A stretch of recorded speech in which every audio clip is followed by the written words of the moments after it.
اعوذ باللہ من الشیطان الرجیم بسم اللہ الرحمن الرحیم اللہم صل علی محمد وآل محمد وعجل فرجهم الثالث الصرف وهو بیع الاثمان بالاثمان ويشترط في صحة بيعها زائدا على الربویات التقابض في المجلس فلو افترق قبل التقابض بطل الصرف الاشهر۔ بات ہماری آج جو ہے وہ بیع صرف کے متعلق ہے۔ بیع صرف کسے کہتے ہیں؟ صرف کہتے ہیں پیسے کا پیسے کے مقابلے میں بیچنا، درہم و دینار کو درہم و دینار سے ہی بیچنا۔ بات واضح انشاءاللہ۔ تو اگر کوئی اس طریقے کے عقد کر رہا ہے نا، کہ مطلب درہم و دینار کو درہم و دینار کے عوض بیچا جا رہا ہے، تو سب کہہ رہے ہیں کہ سب سے پہلے تو اس میں وہ جو شرائط ہم نے ربا کے متعلق ذکر کیے ہیں، ان کا خیال رکھنے کے ساتھ ساتھ، یعنی وہ تو ہونا ہی چاہیے، ٹھیک ہے۔ وہ کیا؟ جیسے کہ اس میں شرط میں یہ ہے کہ یعنی ہم جنس نہیں ہونا چاہیے، اور اگر ہم جنس ہے تو پھر جو کیا ہے، یعنی مساوی ہونا چاہیے، اضافت کے ساتھ نہیں ہونا چاہیے۔ جب چونکہ اگر اضافہ ہوا جہاں تو کیا ہے، ربا کا سلسلہ آ جائے گا۔ تو ان سارے شرائط کے ساتھ ساتھ بیع الصرف میں جو شرط ہوتی ہے وہ یہ التقابض فی المجلس، ٹھیک ہے، کہ طرفین جو ہے کیا ہیں، قبض و اقباض مجلس میں ہی کر لیں۔ بس اگر وہ دونوں متفرق ہو جاتے ہیں اور قبض و اقباض نہیں کرتے تو بیع صرف جو کیا ہے باطل ہو جایا کرتی ہے۔ بات واضح انشاءاللہ جی۔ عبارت کے ساتھ پڑھتے ہیں، الصرف وہ بیع الاثمان بالاثمان، ٹھیک ہے، سمن کا سمن کے مقابلے میں کیا کرنا، بیچنا، ٹھیک ہے، یعنی سمن دے کر سمن ہی لینا، یعنی کیا، یعنی یہی کہ درہم دے کر مقابلے میں اگر اتنا ہی لینا ہے تو درہم لے لیجئے، یا پھر دینار لینا ہے کوئی مشکل نہیں ہے، کم زیادہ ہو سکتا ہے، ٹھیک ہے، یا اسی کے عوض جو اور کہ فرض کر لیجیے آپ۔ بتا دیں انشاءاللہ۔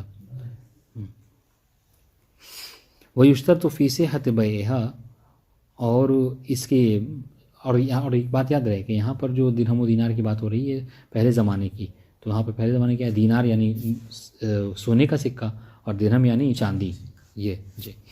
وَيُشْتَرْطُ فِي صِحَّةِ بَيْعِهَا، اور اس بیع کی صحت کے لیے شرط ہے، زائداً علی الربویات، دیکھیے یہ بریکٹ میں ڈال دیا اس کو جملے متضع کے طور پہ، زائد یعنی ربویات میں جو شرائط ہیں وہ تو ہونی چاہیے تاکہ ربا لازم نہ آئے۔ اس سے بڑھ کر گیا ہے دوسری شرط یہ ہونی چاہیے اضافت کے ساتھ، وہ یہ التقابض فی المجلس، جی، کہ مجلس عقد میں ہی قبض و اقباض بھی ہو جانا چاہیے، ٹھیک ہے۔ بس اگر ایسا نہ ہو، فلو افترقا، یعنی طرفین جو کیا ہوں جدا ہو جائیں، یعنی مجلس جو کیا ہے وہ ختم ہو جائے، ٹھیک ہے، قبل التقابض، تقابض سے پہلے، ٹھیک ہے، مجلس کے دوران جو ہے کیا وہ لوگ، یعنی جب ایک مجلس سے مراد یہاں پہ کیا ہے، یعنی جہاں پر جمع ہوئے ہیں دونوں، جہاں پہ جس جگہ پر وہ لوگ بیع و فروخت کر رہے ہیں، فلو افترقا قبل التقابض بطل الصرف، یہاں پر صرف جو کیا ہے وہ باطل ہے بنا بر قول اشر کے۔ اب آئیے، ولو قبض البعض صح فیما قبض حسب، ٹھیک ہے۔ اب آئیے کہہ رہے کہ اگر ان دونوں نے مجلس میں کیا کیا، مجلس میں یہ کیا، قبض و اقباض تو کیا، مگر جو پورا معاملہ تھا اس پر اس پورے معاملے کا قبض و اقباض نہیں کیا۔ ہاں، مثلا کیا ہے، معاملہ یہ تھا کہ 100 درہم کو بیچیں گے کیا ہے 100 دینار کے عوض میں، ٹھیک ہے، اضافت ہو تو کوئی بات نہیں چونکہ جنس جو ہے مختلف ہے۔ مگر کیا ہوا، مگر یہ ہوا کہ زید نے 100 درہم نہیں دیے، معاملہ 100 کا کرنا تھا لیکن 50 ہی دیا اور 50 دینار لیا، انشاءاللہ۔ تو قبض و اقباض کس پر؟ صرف 50 پہ واقع ہوا، اور معاملہ ہوا تھا 100 کا۔ تو کہنے کہ جس پر مجلس میں جس پر قبض و اقباض ہو گیا بس اس پہ صحیح ہے، باقی پہ درست نہیں ہے۔ بات ہوتا ہے انشاءاللہ۔ ولو فارق المجلس مستحبین لم یبطل، ٹھیک ہے، لیکن اگر وہ مجلس سے جدا ہو رہے ہیں، ٹھیک ہے، ولو فارق المجلس مستحبین، یعنی کیا ہے ایک ساتھ ہو کر، یعنی ابھی چل ہی رہے ہیں، بات انشاءاللہ، تو مجلس جو کیا ہے وہ باطل نہیں ہوتی ہے۔ دیکھیے ہم دونوں نے بھی کچھ خریدا اور بیچا ہے، تو یہاں پر خیال مجلس سے مراد کیا ہے، وہ جگہ مراد نہیں ہے، احسن، تو ان دونوں کا ساتھ جو کیا ہے چھوٹنا ہے۔ بس اگر جہاں پر ان لوگوں نے عقد کیا ہے گرچہ اس کمرے سے نکل کے ساتھ کہیں ابھی چلے بھی جا رہے ہیں، تو جب تک وہ دونوں ساتھ ساتھ ہیں مجلس جو کیا ہے ابھی ختم نہیں ہوئی ہے، ٹھیک ہے۔ ولو فارق المجلس مستحبین لم یبطل، ٹھیک ہے، اگر وہ مجلس کو سے جدا ہو رہے ہیں، یعنی جہاں پر عقد کیا ہے، ٹھیک ہے، وہاں سے جدا ہو رہے ہیں لیکن ابھی ہیں ساتھ ہی، ساتھ ساتھ چل رہے ہیں، تو بہرحال ابھی خیر مجلس باطل نہیں ہوئی ہے، ٹھیک ہے۔ ولو اچھا اس کا ثمرہ کہاں ظاہر ہوگا؟ فرض کر لیجیے اس کا ثمرہ ظاہر ہوگا مثلا جیسے کیا اس کمرے میں جو ابھی ہم نے مثال دی تھی کہ 100 پہ معاملہ ہوا تھا اور 50 میں قبضے باز کر لیا، اور ابھی ساتھ ہی چل رہے تھے، اس نے کہا یار 50 میں میرا کوئی فائدہ نہیں ہوگا، تو ایسا کرتے یا تو پورے پہ کر لیتے یا نہیں کریں گے، تو اس نے کیا ٹھیک ہے چلو راضی ہو جاتے ہیں، تو پھر وہاں بھی ساتھ ہی میں تھے کہ 50 کا اور قبضے باز ہو گیا، تو اب بتائیے معاملہ کس پہ کتنے پہ درست ہوگا؟ پورے میں یا نہیں ہوگا؟ پورے میں درست ہو جائے گا. احسنتم. ولو وکل احدهما فی القبض عنہ فقبض الوکیل قبل تفرقهما صح ولو قبض بعد تفرق بطلا. آسان سی بات ہے، چونکہ الوکیل فی حکم الموکل، وکیل جو کیا ہوتا ہے موکل کے حکم ہوتا ہے، تو جو اس کے تصرفات ہوتے ہیں گویا کہ موکل کے تصرفات ہیں. تو سنیے، اگر دونوں میں سے کسی ایک نے، بائع اور مشتری میں سے کسی ایک نے بے صرف میں کیا کیا، اپنے لیے کسی کو وکیل بنا دیا قبض میں کہ تم میری طرف سے کیا کرو گے، وکیل ہو قبض کرنے میں. فقبض الوکیل قبل تفرقهما، تو وکیل نے کیا کیا ان دونوں کے جدا ہونے سے پہلے کیا کیا، وہ کر لیا، قبض کر لیا، تو کہہ رہے ہیں صح، یہ عقد درست ہو جائے گا، کیونکہ بہرحال جو شرط ہے وہ پوری ہو گئی، تقابض کی مجلس ہو گیا ہے نا. ولو قبض بعد تفرق، لیکن اگر اس وکیل نے جو قبض کیا ہے وہ تفرق کے بعد ہے، مجلس خیار مجلس یعنی مجلس کے ختم ہو جانے کے بعد ہے، تو کہہ رہے بطل الصرف ہو، تو بطل بیع الصرف، تو بیع صرف جو کیا ہے وہ باطل ہو جائے گی. کیوں؟ اس لیے کہ بیع صرف پہ صحیح ہونے میں شرط کیا ہے کہ مجلس میں ہی تقابض ہو. اب آئیے، ولو اشتری منہ دراہم ثم ابتاع بها دنانیر، ٹھیک ہے، قبل قبض دراہم لم یصح الثانی ولو افترق بطل الاقدام. یہ سب مطلب تھوڑا سا دقیق ہے، اور یہ سب سوال آپ سے کیا جا سکتا ہے کہ دیکھیے کہہ رہے ہیں اگر کسی نے مثلا زید نے عمرو سے کیا کیا، دراہم کو خریدا، کیونکہ معاملہ ہمارا ابھی درہم و دینار سے چل رہا ہے، ٹھیک ہے، تو زید نے، یا پھر ہم اپنی اور آپ کی مثال لیتے ہیں، میں نے آپ سے جو کیا ہے درہم خریدا، ٹھیک ہے، مثلا کیا ہے 50 درہم آپ سے لیا 50 دینار کے عوض میں، آپ آتے ہیں انشاءاللہ. ہاں، تو ابھی وہ درہم میں نے دینار آپ کو دے دیا 50 دینار، لیکن درہم آپ سے نہیں لیا، اور اس درہم کو لینے سے پہلے کیا کیا، آپ سے بیچ دیا. مسئلہ سمجھ میں آ گیا؟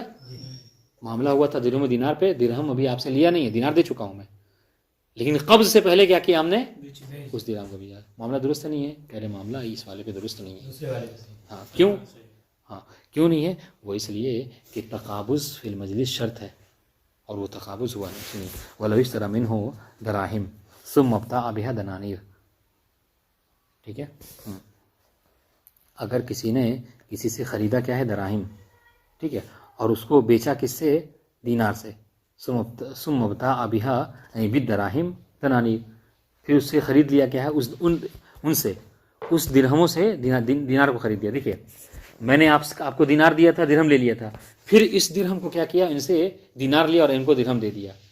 مثلا کیا ہے، فرض کر سکتے ہیں مجھے کویتی دینار کی ضرورت ہے، ٹھیک ہے، آپ کو عراقی دینار کی ضرورت ہے، اور میرے پاس درہم رکھا ہوا ہے، تو ہم نے کیا کیا، اور انہوں نے کہا کہ ہم آپ کو کویتی دینار دیں گے لیکن درہم آپ دینار عراقی دیجیے.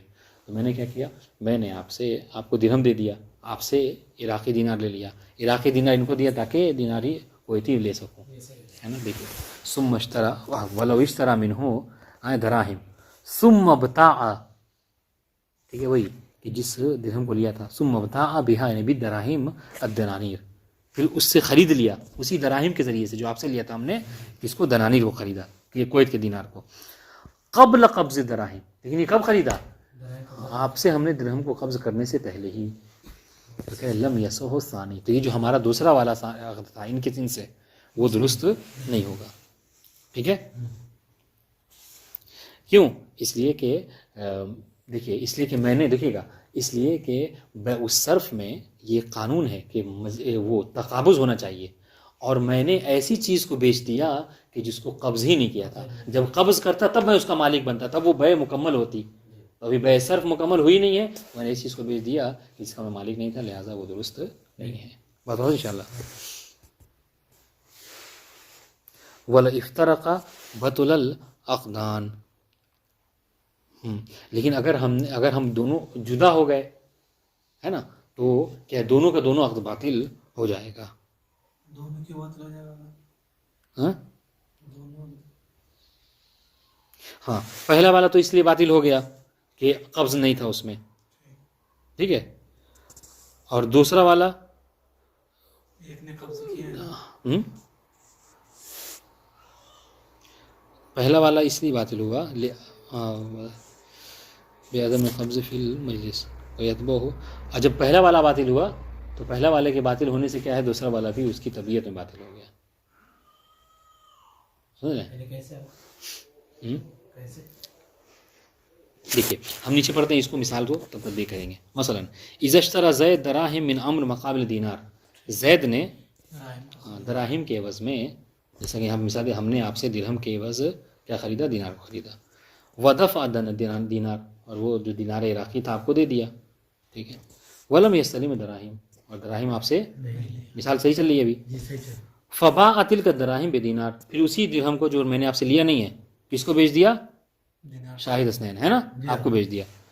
وَأَخَذَ الدَّنَانِيرَ، اور ان سے کیا کیا، دینار کو میں نے لے لیا، ٹھیک ہے. تو بطل بیع الدراہم بالدنانیر، یہ جو معاملہ تھا یہ درہم و دینار والا، یہ معاملہ باطل ہو جائے گا. فلا یجوز لزید اخذ الدنانیر، علیکم السلام ورحمۃ اللہ، علیکم السلام. فلا یجوز لزید اخذ الدنانیر، یہ زید کے لیے، ٹھیک ہے، دنانیر کا لینا جائز ان سے، میرا ان سے دینار کا لینا جائز نہیں ہے، اس لیے کہ وہ معاملہ ہی درست نہیں ہو، تو پھر کس حق پہ ان سے لے سکتا ہوں. کیوں، اب یہ کیوں باطل ہو رہا ہے، لأن، تو یہ عقد ثانی باطل ہو گیا گویا کہ لأنه من شروط الملک فی بیع صرف القبض، کہ بیع صرف میں صحیح ہونے کی شرائط میں سے کیا ہے، قبض ہونا چاہیے، اور میں نے قبض نہیں کیا تھا، کون سا آپ کو نہیں لیا. فمادام لم یقبض الدراہم لم تکن الدراہم ملکا لہ، جب میں نے آپ سے درہم لیا ہی نہیں ہے تو کیا ہوگا، جب درہم لی تو وہ کیا قبض ہی نہیں ہوا، لہٰذا وہ فإذا لم تکن ملکا لہ لم یسع بیعہ بالدنانیر، ٹھیک ہے، ختم. ولو افترقا، یہ جو کہا تھا ولو افترقا قبل اخذ الدراہم، اور اگر یہ دراہم کو لینے سے پہلے ہم دونوں جدا بھی ہو گئے، ٹھیک ہے، ابھی تو یہ تھا کہ اس کو لیا نہیں تھا اور انہوں نے بیچ دیا تھا، اگر ہم دونوں جدا بھی ہو گئے ہے نا، بطل العقدان، تو پھر دونوں کے دونوں عقد باطل ہو جائیں گے.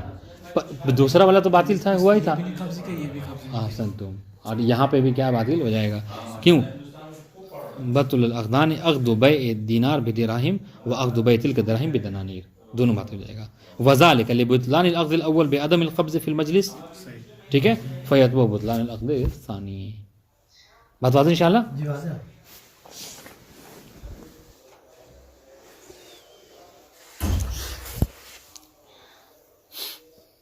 دیکھیے گا پھر سے ایک بار بات پڑھتا ہوں. وَلَوْ اشْتَرَى مِنْهُ دَرَاهِمْ ثُمَّ ابْتَاعَ، ابتاع نے اشترا، اس کو اوپر لکھ لیجیے گا، ہاں، ثم اشترى بها یعنی بالدنانیر، زمین پلٹا لیجیے گا، ثم اشترى بالدراہم دنانیرا، ٹھیک ہے، اور ہر ایک کو الگ الگ کر لیجیے گا تو بہت اچھا رہے گا. ایک وقت میں ہے درہم میرے پاس ہے، مجھے کیا ہے، آپ کو دینار کویتی کی ضرورت تھی، اور جس سے دینار کویتی لینا ہے اس نے کہا کہ دینار عراقی مجھے چاہیے، اور دینار عراقی میرے پاس ہے نہیں، میرے پاس تو درہم ہے. ہم نے کیا کیا، اپنے درہم سے دینار عراقی خریدا اور یہ دینار عراقی کو دے دیا تاکہ اس سے دینار کویتی لے سکوں. ثم ابتاع بہدانئی قبل قبض دراہم، دراہم سے لینے سے پہلے اس کو بیچ دیا تو لم یصح ثانی، تو عقد ثانی درست نہیں ہے. کیوں نہیں ہے، یہاں اضافہ کرنا ہوگا، عقد ثانی کیوں درست نہیں ہے، نہیں، عقد ثانی سے درست نہیں ہے چونکہ ایسی چیز کو بیچا کہ جس کو قبض نہیں کیا، جس کا مالک نہیں ہوں میں. درہم ابھی میں نے دینار لیا ہی نہیں ہے ان سے، ہے نہیں، تو وَلَوْ اِفْتَرَقَا بطل العقدان، لیکن اگر ہم اس معاملے سے پہلے الگ بھی ہو گئے تو پھر کیا ہے، دونوں کے دونوں باطل ہو جائیں گے. بات واضح انشاءاللہ. ہاں، اب آئیے وَلَوْ كَانَ لَهُ عَلَيْهِ دَرَاهِمْ، ہاں، فَاشْتَرَى بِهَا دَنَانِيرَ صَحَّ وَإِن لَّمْ يَتَقَابَضَا، ٹھیک ہے. دیکھیے گا کیا کہہ رہے ہیں، کہ وَلَوْ كَانَ لَهُ عَلَيْهِ دَرَاهِمْ، اگر مثلا یہاں پہ یہ تو فرض تھا، مطلب پیسے سب تبدیل کیا، مجھے، میں نے آپ کو آلریڈی جو کیا ہے قرضہ دے رکھا تھا، ٹھیک ہے، میں نے آپ کو مثلا 1,00,000 دینار قرض دے رکھا تھا، یا پھر درہم کی بات ہے، درہم سے مثال لیتے ہیں، میں نے آپ کو 1,00,000 درہم جو کیا ہے قرض دے رکھا تھا، ٹھیک ہے، تو آپ کے پاس میرا 1,00,000 درہم ہے، تو وَلَوْ كَانَ لَهُ عَلَيْهِ